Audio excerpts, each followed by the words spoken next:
Welcome to stock study. দেখুন Nifty bank Nifty analysis video আমি আপনাদের সঙ্গে শেয়ার করেছিলাম, উইকলি ভিউ আমি আপনাদের সঙ্গে শেয়ার করেছি। তো এই ভিডিওতে আমি সেক্টরিয়াল আউটলুক, দ্যাট মিনস এখান থেকে আগামী সপ্তাহে কোন সেক্টরে ভালো পারফর্ম হতে পারে, কোন সেক্টরে কেমন মুভমেন্ট হচ্ছে, এগুলো নিয়ে ডিসকাস করব।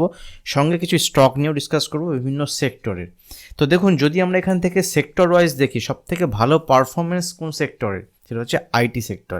এবং এটা এক্সপেক্টেড, আমার কাছে এটা আনএক্সপেক্টেড কিছু নয়। কারণ আমরা আপনাদের সঙ্গে যারা পুরানো ভিডিও দেখেন তারা জানেন যে আমি আইটি স্টকে আপনাদের লাস্ট 6 মাস ধরে যদি দেখেন, 6 মাস ধরেই আমি আইটি স্টকে আপনাদের সঙ্গে লোয়ার লেভেলে অ্যাকুমুলেট করার প্রসঙ্গে বারবার কথা বলেছি। আমি নিজে অ্যাকুমুলেট করছি, আপনাদের সঙ্গে শেয়ার করেছি। আইটি ইন্ডেক্সের মুভমেন্ট আসবে এবং ভিউ থাকবে 1 বছর 2 বছরের, যদি আপনারা লং টার্ম নিতে চান।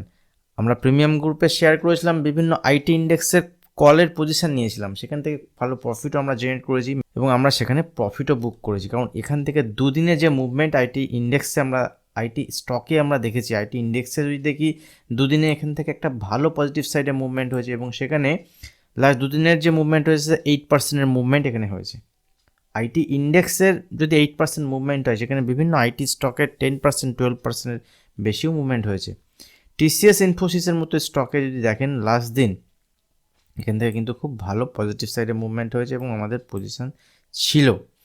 এই টিসিএসের, ইনফোসিস, উইপ্রো, এগুলো সব পজিশনাল বেসিসে আমাদের ট্রেড আমি আপনাদের সঙ্গে শেয়ার করেছি।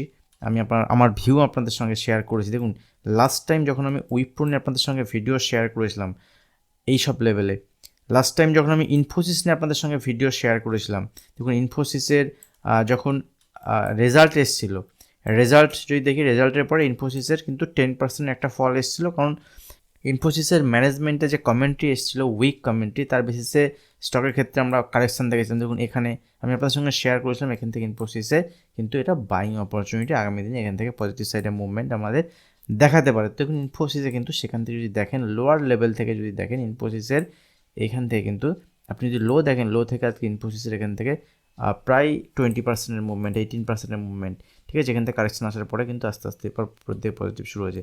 তো আইটি ইন্ডেক্সের ক্ষেত্রে যদি দেখেন, তো আইটি ইন্ডেক্স থেকে ফল এলে, অ্যাজ পার মাই ভিউ, এখান থেকে ফল যদি আসে আমার ভিউ অনুযায়ী, তাহলে কিন্তু এখান থেকে বাই অন ডিপই হবে আগামী দিনে পজিশনাল বেসিসে। বাই অন ডিপ মানে এখান থেকে যদি 3% 4%-এর কারেকশান হয়, কারণ লাস্ট দিন আইটি ইন্ডেক্সের যে মুভমেন্ট হয়েছে এটা কিন্তু জাস্ট শর্ট কভারিং। এখনও পর্যন্ত আইটি ইন্ডেক্সে হেভি বাইং স্টার্ট হয়নি। যদি শর্ট কভারিংয়ের পরে বাইং স্টার্ট হয়, শর্ট কভারিং মানে যাদের সেল পজিশন ছিল সেই সেল পজিশন জাস্ট ক্লোজ হচ্ছে। কারণ এখনও পর্যন্ত যদি দেখেন ইনফোসিসের কিন্তু জাস্ট এখানে দেখুন লোয়ার লো যেটা ফরমেশান ছিল সেখান থেকে চেঞ্জ হয়ে ফরমেশানটা চেঞ্জ হচ্ছে, মানে এখানে হায়ার হাই ফরমেশান স্টার্ট করছে, ঠিক আছে। দেখুন টিসিএস যদি দেখেন, দেখুন টিসিএসের ক্ষেত্রেও সেম, টিসিএসের অনেক আগের থেকেই এখান থেকে একটা মুভমেন্ট দেখাচ্ছিল, কারণ বাইব্যাকের যে নিউজটা ছিল সেই বাইব্যাকের নিউজের এফেক্ট। তো এখান থেকে টিসিএসের যদি নিচের দিকে মুভমেন্ট হয়, জাস্ট এখান থেকে যদি কেউ পজিশনাল বেসে ট্রেড করে, সেখান থেকে এই যে ট্রেন্ড লাইন যে লো আছে, ট্রেন্ড লাইনের এই লোটাকে ফলো করা যেতে পারে। বাট দুদিনে অনেকটা মুভমেন্ট হয়েছে, যদি রিট্রেসমেন্ট হয় আবার নতুন করে এন্ট্রি করা যেতে পারে। অথবা যাদের পজিশান থাকবে এই সময়, আমি পার্সোনালি আমার পজিশান আমি এখানে হোল্ড করছি, বাট অপশানের পজিশান নয়, স্টকের পজিশান, ঠিক আছে। ইনভেস্টিং পজিশান, কোনো অসুবিধা নেই এইসব স্টকের ক্ষেত্রে। তো দেখুন এখান থেকে যদি আমরা আইটি স্টক, তো আমি আপনাদের সঙ্গে শেয়ার করেছি অনেকবার, দেখলাম, শেয়ার করতে থাকবো আগামী দিনে। আর একটা স্টক নিয়ে আমি শেষে ডিসকাস করবো, সেটা হচ্ছে এশিয়ান পেন্ট। এশিয়ান পেন্টের অনেকেই অনেক পজিশান নিয়েছেন, অনেকে অনেক পজিশান নিতে চান। তো এখন স্টক কোন সিচুয়েশানে দাঁড়িয়ে আছে, সেখান থেকে কী করা যেতে পারে, আমি কি ভাবছি, আমি আপনাদের সঙ্গে শেয়ার করতে থাকবো। তো আজকের ভিডিওতে আমি সেটা নিয়ে ডিসকাস করবো। সঙ্গে যদি মেটাল সেক্টর দেখি, মেটাল সেক্টরে কিন্তু একটা খুব ভালো মুভমেন্ট হয়েছে। জেনারেলি দেখুন, যদি আমরা ইউএস মার্কেটে দেখি বা আমাদের মার্কেটে দেখি, যে সাইকেল চলছিল সেটা হচ্ছে ইন্টারেস্ট রেট হাইক হচ্ছিল, মানে বাড়ছিল, ইন্টারেস্ট রেট বাড়তে বাড়তে বাড়তে বাড়তে পজ নিচ্ছে। এখন লাস্ট 2-3টে যে এফওএমসি মিটিং বলুন বা আরবিআই মনিটারি পলিসির যে আউটকাম আসছে, সেখানে কি দেখা যাচ্ছে, সেখানে দেখা যাচ্ছে যে ইন্টারেস্ট রেট মেবি আগামী দিনে ডিক্রিজ হতে পারে, কমতে পারে, বা একটা পজ, মানে একই জায়গাতে দাঁড়িয়ে আছে। যদি ইন্টারেস্ট রেট আগামী দিনে যদি কমে, সেক্ষেত্রে আমাদের মার্কেটের জন্য সেটা ভালো হবে। এবং মার্কেট সব কিছুকে না আগে থেকে ডিসকাউন্ট করে চলে, এটা একটা ব্যাপার। তো মার্কেট কিন্তু যখন দেখবেন ওই ইন্টারেস্ট রেট যখন অ্যানাউন্স হচ্ছে, যেদিন কম অ্যানাউন্স হচ্ছে মানে ডিক্রিজ হচ্ছে, তখন হয়তো মার্কেটে এই এফেক্টটা দেখা যাবে না, এখন যে এফেক্টটা দেখতে পারলেন, কারণ অলরেডি ডিসকাউন্ট হয়ে যাচ্ছে। সবার কাছে যখন নিউজটা চলে আসবে, সবাই যখন দেখতে পারবে, তখনও তো। বাট মার্কেটে যদি ওটা হয়, সেক্ষেত্রে কিন্তু মার্কেট আপ ট্রেন্ডেই চলবে, ট্রেন্ড চেঞ্জ হবে না, একটা পজিটিভ ট্রেন্ডে চলবে। বাট প্রফিট বুকিং আসবে মাঝে মাঝে, নিচে আসবে, উপরের দিকে যাবে, রিট্রেসমেন্ট আসবে উপরের দিকে, মানে মার্কেটে আইটি স্টকের আবার দিন ফিরতে পারে, আস্তে আস্তে সময় আসছে। তো এরকমটি অনুমান করে কাজ করা যেতে পারে। এবং অনেক লোয়ার লেভেল থেকে যারা বাই করেছেন, বা আমি অনেক আপনাদের সঙ্গে অনেক প্রাইস শেয়ার করেছি, তো তাদের কোনো অসুবিধা নেই, ভালো প্রফিট হচ্ছে, কোনো অসুবিধা নেই, হোল্ড করা যেতে পারে। আর এখান থেকে যদি আমরা মেটাল সেক্টরের ক্ষেত্রে দেখি, মেটাল সেক্টরে GSW still, Hindalco, tata still, এসব স্টকের স্ট্রাকচার ভালো। যদি আমরা মেটাল সেক্টরের স্টকগুলো দেখি, দেখুন টাটা স্টিল স্ট্রাকচার ভালো, কোনো অসুবিধা নেই। হিন্দালকো কোনো অসুবিধা নেই, যাদের পজিশান আছে হোল্ড করা যাবে। নতুন করে এখানে পজিশান নেওয়ার জায়গা, রিট্রেসমেন্ট এলে এখান থেকে পজিশান নেওয়া যেতে পারে, আর নতুন করে কিন্তু এখানে পজিশান নেওয়ার জায়গা নেই। কোল ইন্ডিয়াতে ডাবল টপ ফরমেশনে দেখাচ্ছে কোল ইন্ডিয়াতে, বাট এখান থেকে ডাবল টপ ফরমেশন কনফার্মেশন তখনই আসবে যখন 330-এর নিচে এখানে ট্রেড করতে স্টার্ট করবে, পজিশন বেসে সেল ট্রেড আসবে। আদারওয়াইজ এখানে কোনো অসুবিধা নেই এখনও পর্যন্ত। ফার্দার উপরের দিকে মুভমেন্ট হতে গেলে 360-এর উপরে ট্রেড নেওয়া যাবে, 350-এ কোনো ট্রেড দাঁড়াবে না, এখানে কোনো ট্রেডিং পজিশন চলবে না, ঠিক আছে। 360-এর উপরে নতুন করে এন্ট্রি নিলে সেখান থেকে আবার 3 to 5% মুভমেন্ট দেখাতে পারে, বাট এই সময় কোনো পজিশন নেওয়া যাবে না। দেখুন এর সঙ্গে সঙ্গে যদি আমরা এখান থেকে অন্য সেক্টর বলতে অটো সেক্টর, ঠিক আছে, যে মেজর যে ইম্পর্টেন্ট সেক্টরগুলো আছে সেগুলো নিয়ে ডিসকাস করবো। অটো সেক্টরের একটা স্টক হচ্ছে টাটা মোটর। দেখুন টাটা মোটরের লাস্ট দিনে একটা পজিটিভ সাইডে মুভমেন্ট হয়েছে, এবং টাটা মোটরের যে মুভমেন্টটা হয়েছে এখান থেকে কিন্তু টাটা মোটরের পজিশন বেসিসে একটা ট্রেড সেট আপ দেখা যেতে পারে, কারণ একটা ব্রেকআউট দেখা যাচ্ছে। যারা লোয়ার লেভেলে বাই করেন তাদের জন্য তো আলাদা কিছু বলার নেই, কিন্তু যারা নতুন করে এখান থেকে ছোটোখাটো মুভমেন্টের জন্য ট্রেড নিতে চান, বা যারা অপশন ট্রেডিংটা জানেন, তারা যারা কাজ করতে চান, তাদের ক্ষেত্রে এখানে একটা সেট আপ তৈরি হতে পারে। সেক্ষেত্রে হাইকে ব্রেক করলে 734 735-এর যে হাই, এই হাইকে ব্রেক করলে উপরের দিকে এখান থেকে টাটা মোটরে 2 থেকে 3% মুভমেন্ট উপরের দিকে দেখাতে পারে মিনিমাম।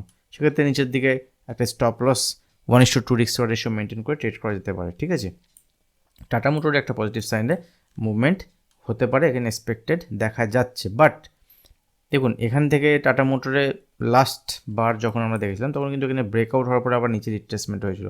এবার যদি উপরে গিয়ে দেখুন ব্রেকআউট হওয়ার পর নিচে এলো, তো সেইভাবে রিস্ক রিওয়ার্ড রেশিও কিন্তু বসিয়ে যেখানে কাজ করতে হবে। আর এখানে আমি নিফটি ব্যাংক নিফটির ক্ষেত্রে আপনাদের সঙ্গে শেয়ার করেছি যে এখানে কোয়ান্টিটি খুব কম থাকবে, সেক্ষেত্রে লো কোয়ান্টিটি, কম কোয়ান্টিটিতে এখানে স্মল কোয়ান্টিটিতে এখানে কাজ করতে হবে। এবং স্মল কোয়ান্টিটিতে যদি এখানে স্টপ লস ট্রিগার হয়, স্মল স্টপ লস ট্রিগার হলে সেখান থেকে এক্সিটও হতে পারে। দেখুন মাহিন্দ্রা ব্রেকআউট দেওয়ার পরেও কিন্তু এখানে উপরের লেভেলে সাস্টেন করতে পারেনি, কিন্তু তবুও একটা পজিটিভ মুভমেন্ট আমরা বলতে পারি। ব্রেকআউট দেওয়ার পরে উপরে সাস্টেন করছে, এখানে মাহিন্দ্রাতেও একটা পজিটিভ সাইডে মুভমেন্ট দেখাতে পারে। হিরো মোটোকর্পের খুব বড় র্যালি দেখেছি, এবং অটো সেক্টরগুলো কিন্তু একটা ব্রেকআউট হয়েছে, একটা রিট্রেসমেন্ট হওয়ার পরে বেশ কয়েকদিন একটা টাইম স্পেন্ড করার পরে একটা হয়েছে, বাট উপরের লেভেলে সাস্টেন করতে পারেনি। সেরকম একটা স্টক আইচার মোটর, দেখুন আইচার মোটরে কিন্তু এখানে কি হতে পারে, আইচার মোটরের ক্ষেত্রে এখানে হয় উপরের দিকে যেতে পারে যদি এখান থেকে 4200 লেভেলকে ব্রেক করে, নাহলে নিচের দিকে 3950 লেভেল ব্রেক করে। এখানে মাঝখানে এখন 4050 লেভেলে আছে, তো এখানে কিছু করার নেই, ঠিক আছে। স্টকটাকে অ্যাভয়েড করতে হবে, যে কোনো দিকে ব্রেকআউট বা ব্রেকডাউন হলে তবেই ট্রেড করা যেতে পারে, ঠিক আছে। তো এরকম বিভিন্ন সেক্টরের মধ্যে মেটাল, আইটি, ব্যাঙ্কিং সেক্টর তো পারফর্ম করছে, এদের নিচের দিকে মুভমেন্ট এলে যদি কারেকশান হয় ভালো, সেক্ষেত্রে বাইং অপরচুনিটি হবে। আদারওয়াইজ উপরের দিকে ট্রেড করতে গেলে ছোটো কোয়ান্টিটিতে ট্রেড করতে হবে, অল্প স্টপ লস বেরিয়ে যেতে হবে, যদি স্টপ লস ট্রিগারও হয়, ঠিক আছে, কোনো অসুবিধা নেই। আর বাকি যে সেক্টর আছে তার মধ্যে ফার্মা সেক্টরকে যদি আমরা দেখি, ফার্মা সেক্টর 2023-এ খুব ভালো পারফর্ম করেছে, এখনও পর্যন্ত স্ট্রাকচার খারাপ হয়নি, কিন্তু ফার্মা সেক্টর কদিন একটু রেস্টে আছে যদি দেখি, দেখুন এখান থেকে কি হতে পারে। ফার্মা সেক্টরকে যদি দেখি, এখানে ডাবল টপ যদি ফরমেশন হয়, দেখুন যতক্ষণ পর্যন্ত এখানে 16,370-এর উপরে ব্রেক না করছে, ফার্মা সেক্টর কোনো স্ট্রংনেস কিছু দেখা যাবে না। অথবা নিচের দিকে যদি এখান থেকে 15,930 এই লেভেলকে ব্রেক করে, 15,900 লেভেলকে ব্রেক করে, তবে এখান থেকে উইক বলতে পারবো। তো এর রেঞ্জের মধ্যে থাকলে আমাদের কোনো ট্রেড সেটআপ নেই। ফার্মার স্টকের ক্ষেত্রেও ফার্মার বিভিন্ন সেক্টরের বিভিন্ন স্টক আছে, সেগুলোর ক্ষেত্রে নজর রাখা যেতে পারে, বাট ইন্ডেক্সের মুভমেন্ট না হলে স্টকের দিকে আমি যাব না এই মুহূর্তে, ঠিক আছে। চলুন এশিয়ান পেইন্টে একবার দেখে নিই এশিয়ান পেইন্টের কী সিচুয়েশান। দেখুন এশিয়ান পেইন্টের লাস্ট দিন প্রিমিয়াম গ্রুপে আমি শেয়ার করেছিলাম এবং লাস্টের দিকে একটা ভালো মুভমেন্ট পজিটিভ সাইডে কিন্তু আমরা এশিয়ান পেইন্টে দেখেছি। তো সিম্পল এশিয়ান পেইন্ট যদি আপনি দেখেন, এখান থেকে একটা পজিটিভ সাইডে মুভমেন্ট লাস্ট দিন আমরা দেখেছি, প্রায় 2 থেকে 2.5% মুভমেন্ট হয়েছে এবং এখান থেকে এশিয়ান পেইন্টের কিন্তু এই যে লেভেলটা আছে এখন, যে লেভেল সেটা হচ্ছে 3330, এই লেভেলটা ইম্পর্টেন্ট। 3330-এর উপরে গিয়ে এশিয়ান পেইন্টকে সাস্টেন করতে হবে। আমি যখন কিনেছিলাম এশিয়ান পেইন্ট লাস্ট দিন একদম লোয়ার লেভেলেই আমরা কিনেছিলাম এবং সেখান থেকে এশিয়ান পেইন্টে কিন্তু একটা ভালো পজিটিভ সাইডে অলরেডি মুভমেন্ট দিয়েছে। আমরা এখান থেকে 3270 3280 লেভেল থেকে একটা মুভমেন্ট পেয়েছি, যেখান থেকে আমাদের 25-30 পয়েন্টের মুভমেন্ট এশিয়ান পেইন্ট দিয়েছে। তো এখান থেকে এখন যদি এন্ট্রি করতে হয় এশিয়ান পেইন্টে, তাহলে এই লেভেলের উপরে কিন্তু একটা এন্ট্রি করা যেতে পারে। 3330-এর উপরে যদি ক্লোজ দেয়, এখান থেকে কিন্তু একটা এন্ট্রি হলে উপরের দিকে 3400 থেকে 3450 টার্গেট পর্যন্ত দেখাতে পারে। ছোট্ট স্টপ লস থাকবে, ছোট্ট স্টপ লসটা হচ্ছে এখান থেকে 3220 স্টপ লস। আরেকটা কথা শেয়ার করি, আপনারা যারা ডেলি বেসিসে ভিডিও দেখেন তারা জানেন যে এশিয়ান পেইন্ট কিন্তু আমি এই জায়গাতে আপনাদের সঙ্গে শেয়ার করেছিলাম যে এশিয়ান পেইন্টের ফল হওয়ার পরে একটা উপরের দিকে পজিটিভ সাইডে মুভমেন্ট হতে পারে এবং এশিয়ান পেইন্টে এই জায়গাতে আমি আপনাদের সঙ্গে শেয়ার করেছিলাম এখানে একটা ডাবল বটম তৈরি হয়ে নেকলাইন ব্রেক করছে। তো যদি এই জায়গা থেকে আপনি দেখেন এশিয়ান পেইন্টের আজকে একটা ভালো মুভমেন্ট কিন্তু এখান থেকে খুব কম সময়ে মোটামুটি 10%-এর মুভমেন্ট এশিয়ান পেইন্টে দিয়েছে এবং মোটামুটি 1 মাস যদি আপনি দেখেন টাইম ফ্রেম এখানে 1 থেকে 1.5 মাসের মধ্যে দিয়েছে। তো যারা নিচের লেভেলে নিয়েছে তাদের তো কোনো অসুবিধা নেই, বাট নতুন করে এই লেভেলে এন্ট্রি করতে গেলে এই লেভেলের উপরে ক্লোজ দিতে হবে। যারা ভিডিও দেখছেন, ভিডিও দেখার জন্য সবাইকে অনেক ধন্যবাদ। যদি ভিডিও আপনার ভালো লাগে অবশ্যই ভিডিওতে লাইক করবেন, পারলে শেয়ার করবেন, কমেন্টও করতে পারেন আপনার ভিডিও কেমন লাগলো।